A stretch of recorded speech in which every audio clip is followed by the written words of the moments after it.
Alright, for problem number 19, we're asked to find the limit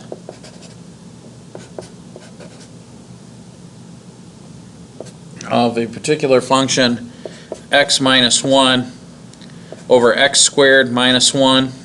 Okay.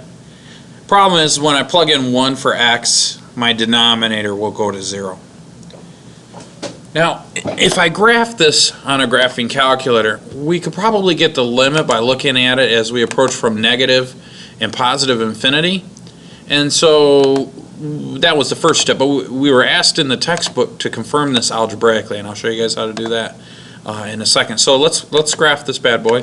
X minus 1, oops, x minus 1 divided by the quantity x squared minus 1, and we'll hit graph.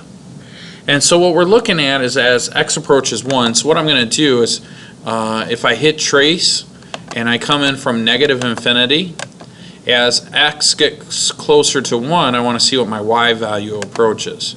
It should be 0, right? So let's look again as I get closer to 1. Oh no, it shouldn't be 0. Let's zoom in and see what we get. Zoom in. And so I'm gonna, well, let's set the window. Let's do from like 0 to 2. Whoops, 0. So we'll do 0 to 2 for the x window. And for y, we saw that it was positive by looking at the graph. So I'm going to do like 0 to 2. Okay. Hit the graph and we'll zoom in on it. Alright, so see this little blip here? See this little hole? That's at x equals 1. Alright, so if I hit trace here and I come a little bit from this side, okay, so I'm coming from negative infinity, right? I'm coming from the left. As I get closer and closer and closer, I don't know, it looks like 0.5 maybe? In other words, as this number gets closer and closer to 1, this one gets closer and closer to 0.5. Okay? So, one more time. So, see here, I'm almost at 1 and this is almost at 0.5. Now, if I were to come in from the other side, in other words, if I were coming from the positive infinity or the x positive infinity, it looks like that it's getting close to 5 as well. Okay? So as this number lowers towards 1, this one gets higher towards 0.5. See how that works? But it's undefined at 1. So how do I do that algebraically? How do I prove it looks like it's 1/2? Well, what I could do is I could think about, and you'll get used to this, you'll do this automatically, x minus 1 on the top, but isn't this a difference of squares? Isn't it the same as x plus 1 times x minus 1? Hey, wait a minute. I've got an x minus 1 on the bottom and an x minus, or 1 on the top. I could reduce that. Okay? So if I reduce that, I literally have 1 over x plus 1. And if I plug the 1 in now, I get 1 over 2. Okay? See what I've got there? So I've shown algebraically, but I want to make this perfectly clear. Here, this is the limit of 1 over x plus 1, which is the same as the limit of this, which is 1/2. But this function and this function, they're two different functions. And let me show you what I mean by that. If I pull up the graphing calculator, this is a function, x minus 1 all over x squared minus 1. However, if I go into my grapher here and I type in 1 divided by the quantity x plus 1 and I graph that, it fills in the gap. It plugs the hole. So let me show you something else that's really cool. If I take and I plug in 1 for x, here it's undefined. Why? Because we're using this equation. But if I scroll down and use another equation, it's defined. So the reason this works algebraically, truthfully, is that this function here goes on top of the other function. It kind of goes over it. It covers it up.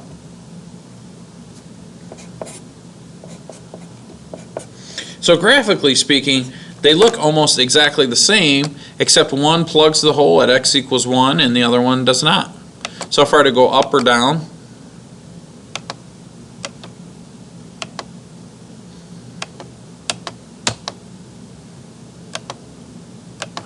I was trying to show you something and I got a little crazy there.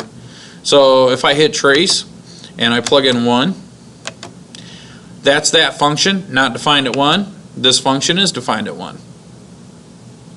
Okay? Another way to look at that, and I'll draw it on the paper and then I'll stop talking about it. Graphically, what we're doing is this.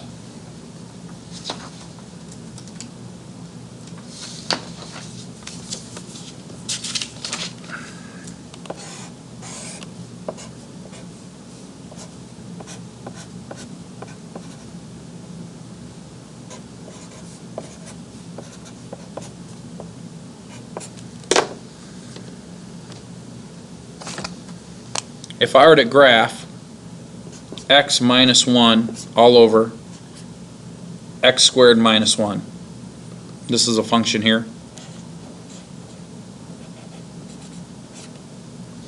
It's going to look something like this.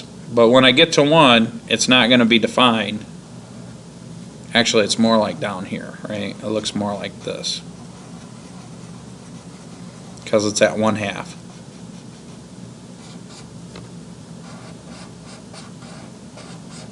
Okay, so it's not defined when x equals 1. In other words, if I take this function, f of 1 is not defined. There is no, it doesn't exist. Okay, there is no value. It doesn't have a value. I can't. It's undefined. However, if I come in and I graph g of x,